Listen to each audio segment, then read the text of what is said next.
Thank you for joining me for another Quick Hits conversation. I'm Dr. Robyn. With me today, I have Pascal Derrien. He's the CEO of a non-for-profit, Migraine Ireland, and he is also an avid athlete. I have Ed Samuel. He is a career coach at Sam Nova, where he helps mid to senior level leaders get to a better place, whether they are working or in transition.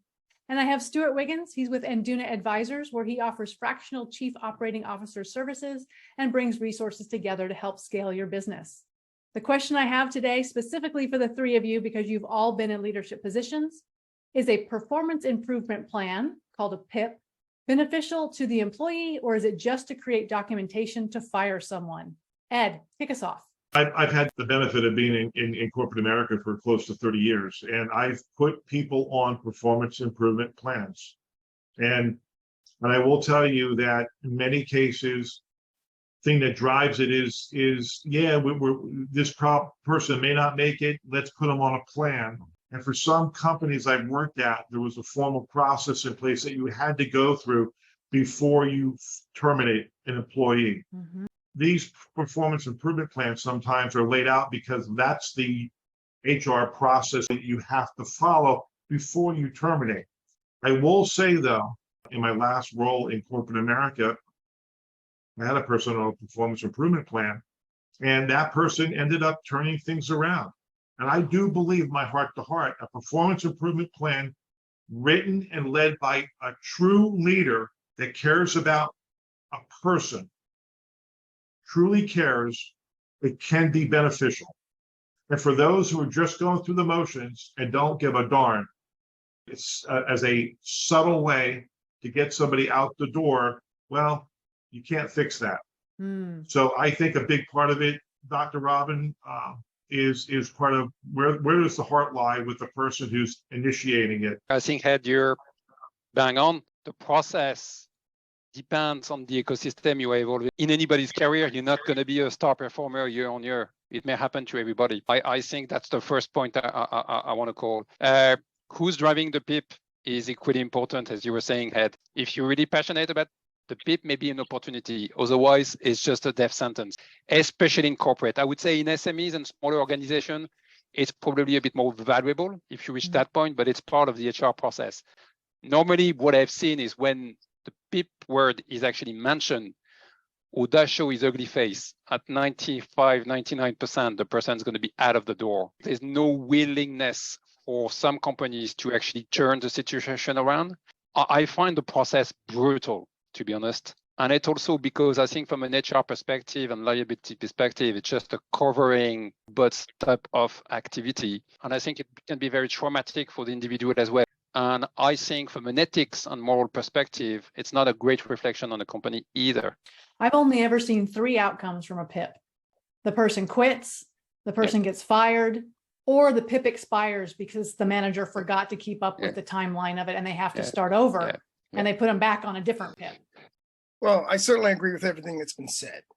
And I think that there's probably three things that take place. It becomes a self-fulfilling prophecy. It becomes ingrained in the person's head that I'm going to get fired, and this is just their way to prepare to fire me.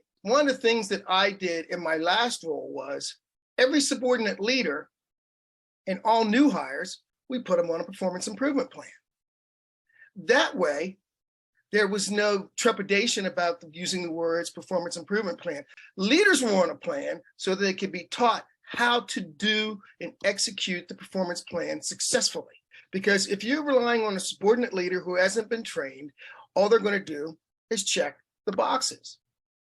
I can think of two specific incidences where I've had people, and they were leaders, who were not successful before I got there, and we got them turned around, and they kept their job. I just think that by definition, and this is why I had this conversation with you, is because, and would you say, Pascal, 90-some% fail on it? Well, that's my experience anyway. I've managed to save some, but not many. I agree with you. I think that number is really in the 90s. And Robyn's right, they quit, or they just perform to a point where they get out. I was in an organization where a phrase was used, perform them off the property. And what that meant was create a standard in the performance improvement plan that they could not be successful in which in essence, they would fire themselves because of it. I want to add a different spin on this too that I've seen. And it's not a fun one. And some people aren't going to like what I'm going to say. But I've been in organizations where the performance improvement plan process was used, especially for women, minorities, people with disabilities, that you're going to let go and terminate. And companies put this in place to make sure that they have gone through all the possible scenarios and documentation before a minority is let go as a precaution to legal issues that will ensue. I didn't want to raise it, but I just said this, you want to talk truth? Yep. Well, Absolutely. that's why it's there for a lot of companies. Oh, absolutely. It goes along the lines with older big corporations selling hugs and kisses. And it's incredibly brutal, and they would just stab you in the back as soon as you're in it, which is actually really funny because you spend a lot of time hiring people. And some of those companies do have a percentage per year when they have to get rid of people. There's so much deadwood you can't find. At some point, you start to orchestrate and manipulate the truth, and it's completely twisted. So that's why I was referring earlier, it depends on the ecosystem.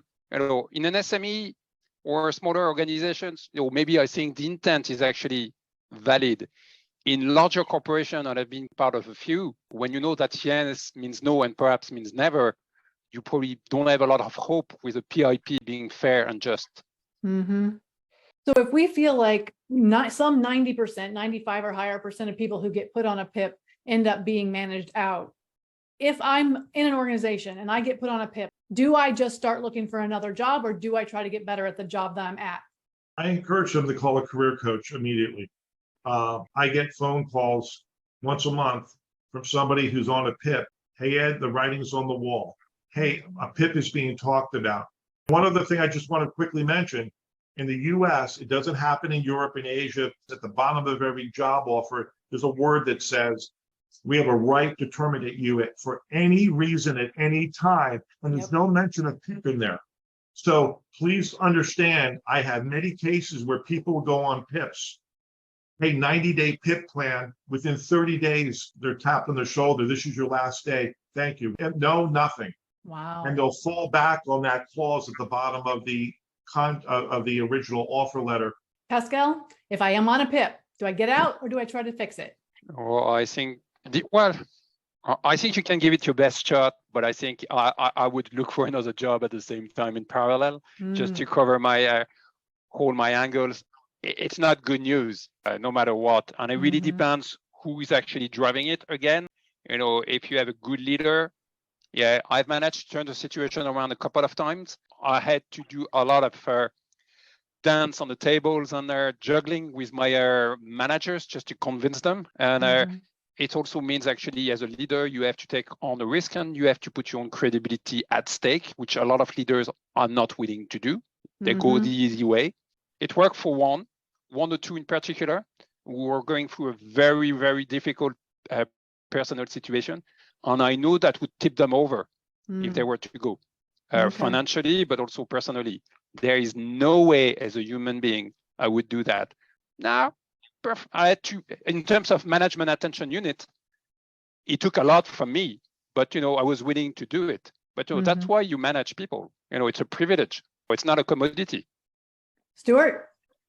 So I'll be quick. I think that it does become a self-fulfilling prophecy. But the question is it a surprise to you? I mean, we haven't talked about that. There's this person that goes on a PIP. Inside yourself, you kind of know how you're performing. There shouldn't be a surprise. Okay. I think if it's me, I start to look. I'm not going to try to gut it out because I wonder what the support is going to be to help make me be successful. But I've told all my subordinate leaders over the years, the worst day of your life is the day when you tell somebody that you're taking away their income, because they have to go home and tell their family they don't have a job anymore.